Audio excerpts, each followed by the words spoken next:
উপদেষ্টা মাহফুজ আলম কঠিন বার্তা দিয়েছেন, হুঁশিয়ারি দিয়েছেন এবং তার বার্তা থেকে আমরা নিশ্চিত যে যাই বলুক, যে যাই করুক, জনতার বিজয় হবেই, মুজিববাদ বাংলাদেশ থেকে নিশ্চিহ্ন হবেই।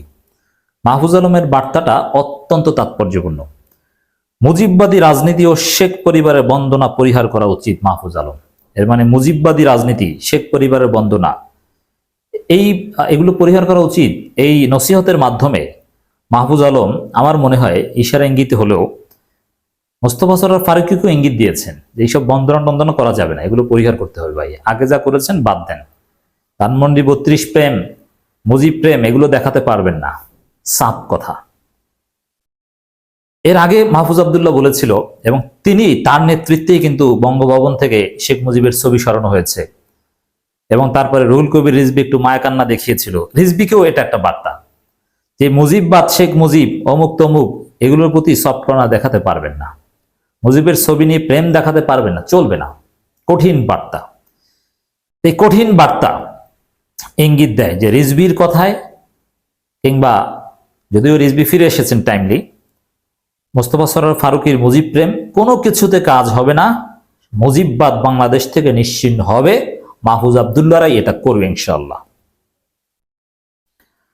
মুজিববাদী রাজনীতি ও শেখ পরিবারের বন্দনা পরিহার করা উচিত বলে মন্তব্য করেছেন অন্তর্বর্তী সরকারের উপদেষ্টা মাহফুজ আলম। একই সঙ্গে তিনি বলেন, শেখ মুজিবুর রহমান ও তার কন্যা শেখ হাসিনার ফেসিবাদী শাসনের কথা তাদের দল ও পরিবারের সদস্যরা স্বীকার করে ক্ষমা চাওয়া এবং এজন্য বিচারের মুখোমুখি হওয়া উচিত।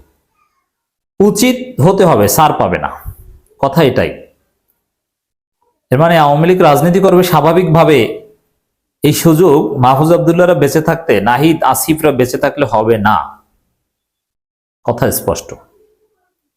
ফেসবুক পোস্টে কথা বলেন ইংরেজিতে, যেটা অনুবাদ আপনাদেরকে বিশ্লেষণ করে শোনাচ্ছি।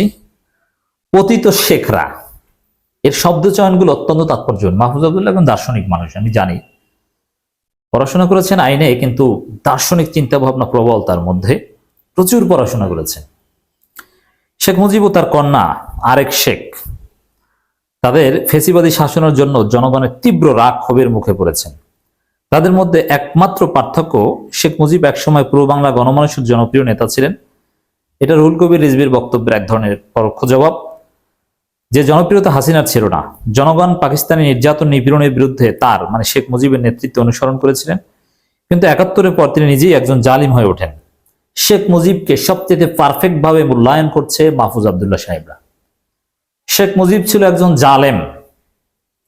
এখন দেখেন, এই কথাটাও আমাদের মনে রাখতে হবে যে শেখ মুজিবকে উপস্থাপন করতে গিয়ে ৭১-এর আগে শেখ মুজিব কত জনপ্রিয় ছিল এটা আলোচনা করাটা উচিত নয়, এই ক্রেডিট দেওয়া উচিত নয়। কেন উচিত নয়? আপনি যদি ফেরাউনের ইতিহাস পড়েন, আপনি যদি হামান, নমরুদ, কারুন কিংবা আবু জাহেল, আবুল আহাবের ইতিহাস পড়েন, এই যে আবু জাহেলের কথাই যদি বলে, আবু জাহেল তো আমাদের কাছে আরো বেশি পরিচিত। মক্কার সোসাইটিতে তার অনেক অবদান ছিল। তিনি হাজিদের খেদমত করতেন, কাবা ঘর রক্ষণাবেক্ষণ করতেন, অনেক অবদান ছিল, অনেক ডেভেলপমেন্ট করেছেন। মক্কার গণমানুষের নেতা ছিল আবু জাহেল। কিন্তু সে আবু জাহেল যখন আবু জাহেলগিরি শুরু করে দিয়েছে, মোহাম্মদ সাল্লামের বিরুদ্ধে ষড়যন্ত্র শুরু করে দিয়েছে, ইতিহাস কি আবু জাহেলের সেই ষড়যন্ত্রপূর্ব কন্ট্রিবিউশনগুলো বিবেচনা করে না। আপনি ফেরাউনের অনেক ভালো কাজ আপনি পাবেন। মুসার সাথে কনফ্লিক্টের আগে ফেরাউন জালেম হওয়া সত্ত্বেও অনেক ভালো কাজ ছিল তার, ইনফ্রাস্ট্রাকচারাল ডেভেলপমেন্ট থেকে শুরু করে নানান কিছুতে তার অবদান ছিল। সেটা কি ইতিহাস অ্যাকনোলেজ করে না? ঠিক তদ্রুপ শেখ মুজিব ছিলেন ইতিহাসের ভয়ঙ্করতম একজন ফ্যাসিস্ট, জালেম। অতএব ৭১-এর আগে তিনি কি করেছেন এটা জনগণের ভুলে যাওয়ার কথা। কৃত্রিমভাবে শেখ হাসিনা জনগণের মানসপটে শেখ মুজিবকে হিরো বানিয়ে দিয়েছে। স্বাভাবিকভাবে ৭১-এর পরে শেখ মুজিবকে মানুষ সিসিই করত। জনগণ মুজিববাদের প্রতি তার সমর্থন ও পৃষ্ঠপোষকতার ৭১ পর পঙ্গু ও বিভক্ত হয়ে পড়েছিল বাংলাদেশ। নিজের ফেসিবাদী ভূমিকার কারণে ১৯৭৫-এর মৃত্যুতে মানুষ শোক অনুতাপ প্রকাশ করেনি।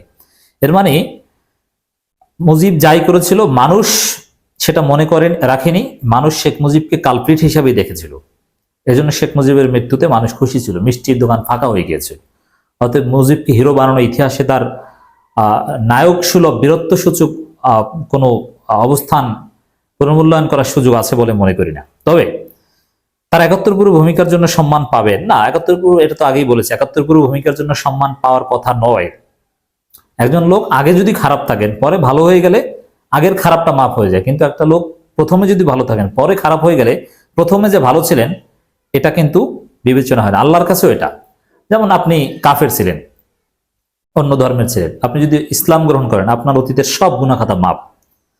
কিন্তু আপনি মুসলমান, সারা জীবন আপনি একেবারে আব্দুল কাদের জিলানী ছিলেন, কিন্তু মৃত্যুর আগে আপনি ইসলাম ত্যাগ করেছেন, আপনার সারা জীবনের কর্মের কোনো মূল্য আল্লাহর কাছে নেই। শেখ মুজিবের ক্ষেত্রে সেম ভূমিকা, তার মৃত্যুটা হয়েছে ফেসিস্ট হিসাবে, অতএব শেখ মুজিব বাতিল। যদি শেখের ৭১ পরবর্তী গণহত্যা, জোরপূর্বক গুম, দুর্নীতি, দুর্ভিক্ষ ও নিশ্চিতভাবে ৭২ সংবিধান যা বাকশাল প্রতিষ্ঠার পথ প্রশস্ত করেছিল, এসবের জন্য তার দল ও পরিবারের সদস্যরা বাংলাদেশের জনগণের কাছে ক্ষমা চান, শেখ হাসিনার ফেসিবাদী শাসনের কথাও যদি তাদের স্বীকার করা, ক্ষমতা চাওয়া এবং এজন্য বিচারের মুখোমুখি হওয়া উচিত। শেখ মুজিবকে একজন ঠাট্টা, বিদ্রুপ ও উপহাসের পাত্র বানিয়েছিলেন তিনি। তাদের আরো উচিত মুজিববাদী রাজনীতি ও শেখ পরিবারের বন্দনা পরিহার করা। কন্যার ফেসিবাদী শাসনের কারণে শেখের ছবি সরানো হয়েছে, কর্মকর্তারা সরিয়েছেন, যদিও তা হয়েছে যে শাসন মেনে করেছেন ফেসিবাদী বাবার নামেও তার ৭১ পরবর্তী চেতনার কথা বলে তার বাবাকে দেবতুল্য করা হয়েছিল। কিন্তু জুলাই অভ্যুত্থানের পর বাংলাদেশের মানুষ একসঙ্গে তাদের দুজনের ছবি, মুরাল ও ভাস্কর্য নামিয়ে ফেলেছে। অতএব শেখ মুজিবকে বাংলাদেশের জনগণ গ্রহণ করেনি। শেখ মুজিবের সমস্ত ছবি, সমস্ত ভাস্কর্য, মূর্তি ভাঙার মাধ্যমে জনগণ শেখ মুজিবকে নিশ্চিহ্ন করে দিয়েছে। অতএব শেখ মুজিব প্রেম চলবে না। কেউ যদি সরকারি অফিস থেকে শেখদের ছবি সরানোর কারণে আক্ষেপ প্রকাশ করেন, তবে তিনি এই গণঅভ্যুত্থান, গণমানসিক চেতনার নিন্দা জানালেন। রাইট? আমাদের মনে রাখতে হবে, ইতিহাসকে মুছে ফেলা যায় না। আমরা এখানে এসেছি ঐতিহাসিক অসঙ্গতি, অবব্যাখ্যাগুলো দূর করতে। মনে রাখতে হবে ৭১ মুক্তিযুদ্ধ ছিল বাংলাদেশের গণমানুষের। আবার কোনো মুক্তিযোদ্ধাও যদি ৭১ পর কোনো অন্যায় করে থাকেন, তার বিচারও সাজা হওয়া উচিত। লক্ষ্য ছিল ২০২৬ সাল, কিন্তু সুযোগ তৈরি হলে এখনই কেন নয়, মাহফুজ আলম কথা বলেন। স্বাধীনতা যুদ্ধোত্তর ভূমিকা রেখেছেন বলেই তাদের ৭১ কোনো অন্যায় করা মুক্তিযোদ্ধাদের ক্ষেত্রে ছাড় দেওয়া উচিত নয়। বাংলাদেশে উচিত শাসক পরিবারগুলোকে দেবতুল্য করা ও সেই ক্ষমতাসীন পরিবারগুলো সবকিছু নিজেদের বলে মনে করা, এ থেকে বেরিয়ে আসা। ৪৭-৭১ পাশাপাশি জুলাই চেতনা আমাদের সবার স্মৃতি থাকবো আমরা। এর মানে ৭১ যেরকম বীরত্বকথা ইতিহাস, ২৪ কিন্তু এরকম একটা ইতিহাস। অতএব ২৪ যারা শহীদ তারা কিন্তু বীর মুক্তিযোদ্ধা, শহীদ মুক্তিযোদ্ধা। যারা আহত তারা মুক্তিযোদ্ধা, পার্টিসিপেট করেছেন তারা মুক্তিযোদ্ধা, অনেকটা সেম। অতএব দর্শক, মাহফুজ আব্দুল্লাহর কঠিন বার্তা, শেখ মুজিব বন্দনা, মুজিববাদী রাজনীতি চলবে না। কেউ শেখ মুজিবের ছবি সরালে কষ্ট পাবে, এইসব ধান্দাবাজি চলবে না। অতএব দর্শক, আমরাও মাহফুজ আব্দুল্লাহদের সাথে তাল মিলিয়ে স্লোগান দিতে চাই, মুজিববাদ মুর্দা যাক। হাসিনার চাইতে আমাদের মূল টার্গেট কিন্তু মুজিব, কারণ মুজিব ছিল ফেসিবাদের মূল আইকন এবং হাসিনার মূল থিওরি ছিল মুজিব। অতএব ফেসিবাদ মুক্ত বাংলাদেশ গড়তে হলে মুজিববাদকে কবর দিতে হবে।